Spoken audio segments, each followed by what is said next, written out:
Good day, everyone. You're all welcome to this session of our program for today. My name is Eunice Kuliyak-John. I'll be teaching us on how to respond before and now towards fight, flight, freeze, and fawn in trauma response, in responses to trauma, based on our daily life experiences and our daily pattern. My story has a pattern. I'm not here as an expert, but I'm just here to give you an insight of some of the things that I went through with this for response to trauma. Like I said, I'm not an expert. I'm here as someone who has lived these things. Some of the things you will hear today are not theories to me. They are patterns I had confirmed with the help of the Holy Spirit, the Word, and the therapeutic answering I received from Laputin Daniel Foundation. As a foundation, really helped me a lot in building up my life, in helping me get out of my own healing. If you see yourself in any of this, you are not broken. You are adapted to the pains that you feel. Whenever there's a trauma trigger, there's a way your body wants to protect you from any pains and from you feeling bad over what have happened, over the triggers that you're being triggered with trauma. So I'll start by explaining what fight, flight, freeze, fawn means in trauma response. Okay, the fight is you respond in anger, or you respond aggressive, or you respond in control of any conversation or whatever is happening around you. And then the flight is when you are avoiding, the issue of avoiding or being busy. Just being busy to avoid conversation or to avoid some response that you're supposed to respond, and that positive or negative. You understand? So that nobody will maybe accuse you, maybe shame you on anything that happened to you. Yeah, and then the freeze is you become numb, you become quiet. When they're asking you questions, you're just quiet, you don't want to respond over what is being required of you to do. And then found is when you just accept a situation because you just want to please people, or maybe you answer yes or no, maybe answering what you are not supposed to answer.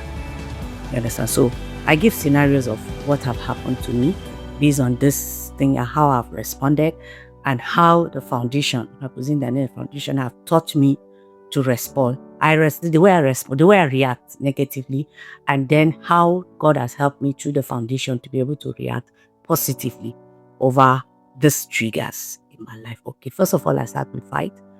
Fight is a situation whereby you respond in anger. Okay, I came from a family, a hostile family, whereby if you are being asked a question or you're being given something to do, you respond in anger.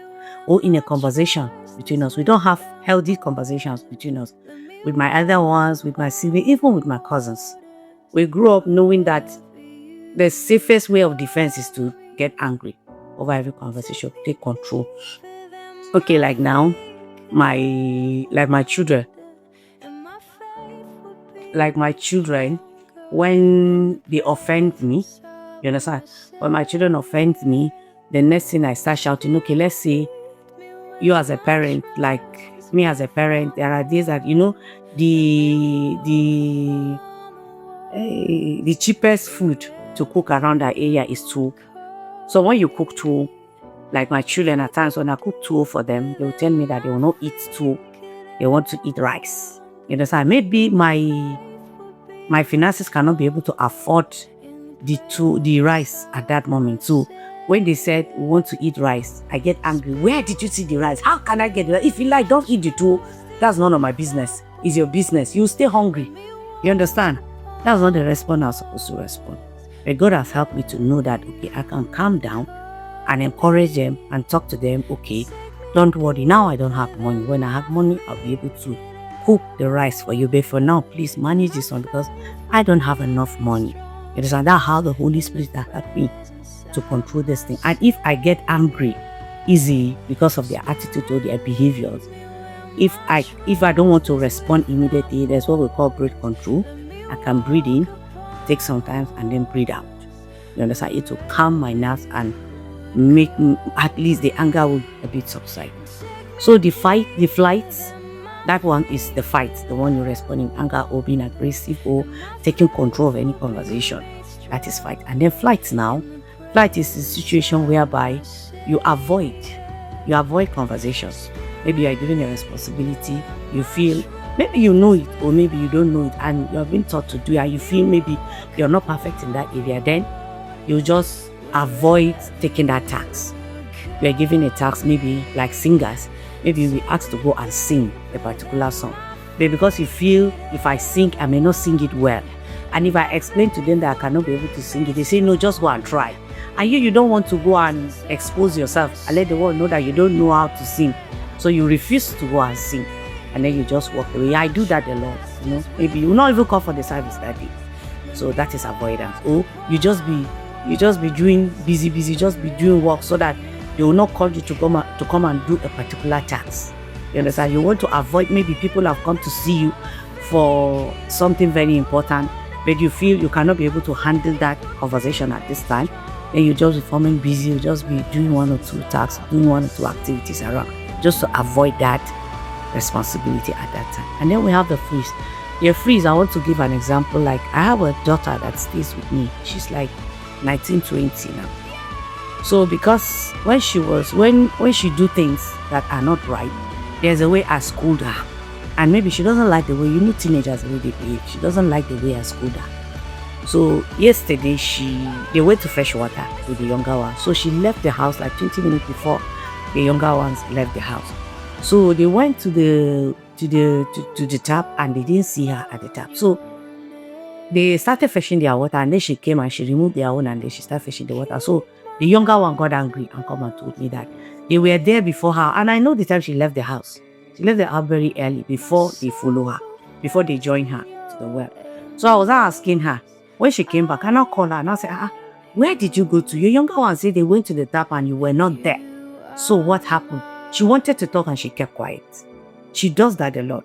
So she kept quiet.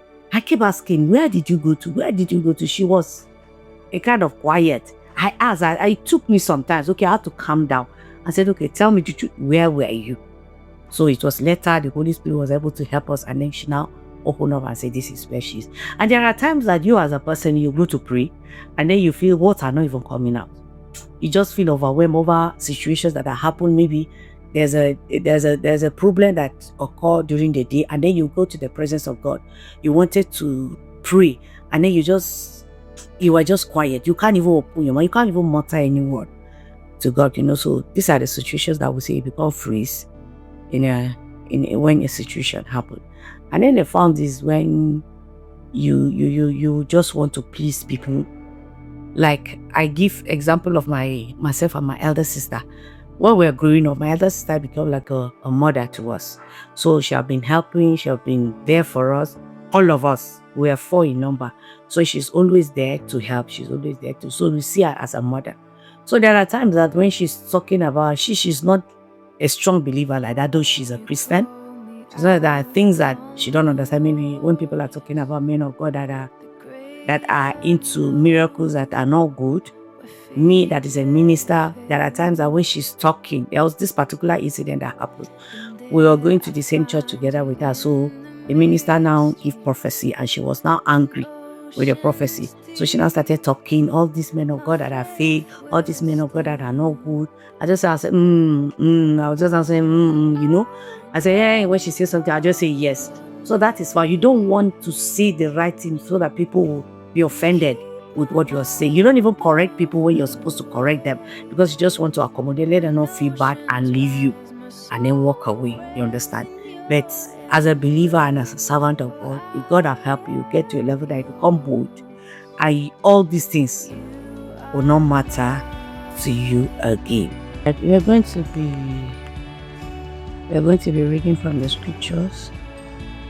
Colossians chapter 3 verses 8. The Bible says, but now you yourselves are to put off all this anger, wrath, malice, blasphemy, filthy language out of your mouth. So God is encouraging us today to put away every anger in our heart, every anger in our mind, because all these things, they come out of fear. All these reactions, all this response come out of what? Out of fear. Because we want to protect our body from the wounds, from the pains that we've gone through already. So we're going to be listening to this song even as I welcome God's servant, even Daniela Omo, as she takes us deeper into what God has for us based on this topic. So listen while I play the song. Take me there, if what you need is just an offering. It's right here, my life is here, and now the Alright, this song is all about be what you always believe. If the altars where they meet us, take me there, take me there. If what you need is just an offering, it's right here. I am the offering that God is looking for. My life is here, and I'll be a living sacrifice for you. So let's allow it to